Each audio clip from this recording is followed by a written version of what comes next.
One of the other techniques I wanted to show you with the corner to corner crochet for this project is where we've got a situation where we, like for example on row 9, where we've got multiple gaps all in a row. It's ever so easy, but I thought I'd just show you in case you were concerned. Okay, so I've made the first block from row 9, and I've got one more block to make before we start the 6 chain spaces for the gap. So just as normal, I'm doing my 3 chain and then 3 treble to make my block. And if you watched the other videos to this point, you will know that we make the gaps with 6 chain spaces. So I've just done the slip stitch as you normally would with any block, and I'm going to do 6 chain. So 1, 2, 3, 4, 5 and 6. Okay, and then secure that as we did before with a slip stitch into the next block. And then last time round we kind of went on and made a normal block here. Oops. But this time I'm going to make another 6 chain. 1, 2, 3, 4, 5, whoops, and 6. Okay, and in exactly the same way, I'm just going to secure that with a slip stitch, and that's all you need to do when you've got multiple chain, multiple gaps or spaces in a row. You're just going to just keep doing the 6 chain space and securing it with a slip stitch. So where are we on row 9? Sorry, we've got 1, 2, 3, 4, 5. We've got 5 to make, so I'm just going to do that 5 times. So 1, 2, 3. But it doesn't matter how many times you do this, it will work, obviously. This is number 4. Gosh, more fingers and thumbs. First video of the morning, chaps. 1, 2, 3, 4, 5 and 6. And then slip stitch. Okay, and the next one is number 5, so that's the last one I need to make. 1, 2, 3, 4, 5 and 6, slip stitch again into there.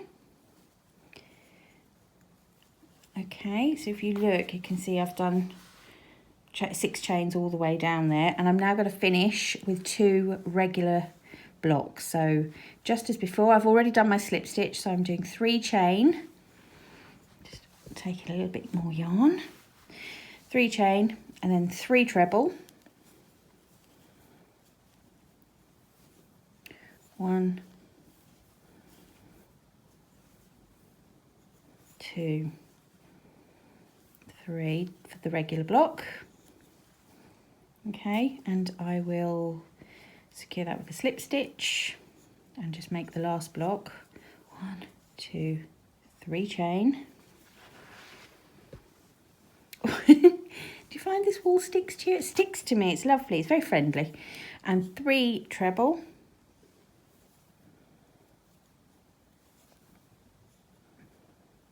1 and 2 and 3. So there is row 9 completed, and you'll see I've got 2. Actually, if you're looking at your pattern, it's this way around, isn't it? I've got 2 regular blocks. Okay, then 1, 2, 3, 4, 5 of the spaces that are going to end up looking like this, and 2 blocks to finish. So let's just work back now on row 10 and see how that works coming the other way, because obviously you've got multiples of that to work into. Let's just see how that works out. 1, 2, 3, 4, 5 and 6, and I'm going to put 3 treble in just as before.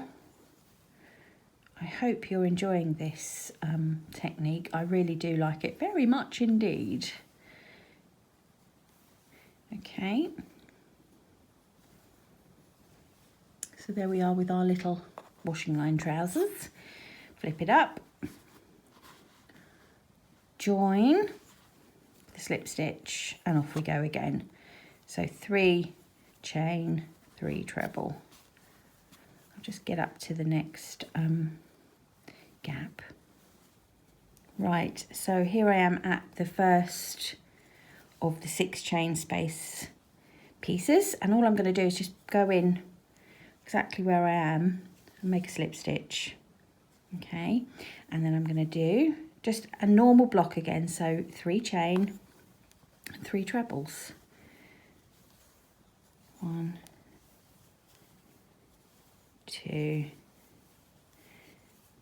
3. So there's the block made across the top of that 6 chain space. Don't worry if it's a bit misshapen, it all evens out as you work up. Right, so my next, I'm at the next gap again now, and there is no block to work into, it is just the chain. So it's just simply exactly the same again.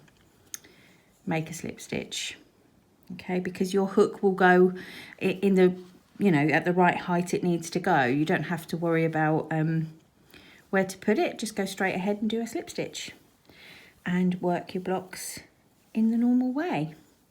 Okay, that's the last treble. I'm going to just put in a slip stitch to stop there, just to show you what it looks like. So you can see I'm making blocks very happily into the edges of these 6 chain without any bother at all. So if that was concerning you, don't be concerned, because it's just as easy as every part of corner to corner crochet.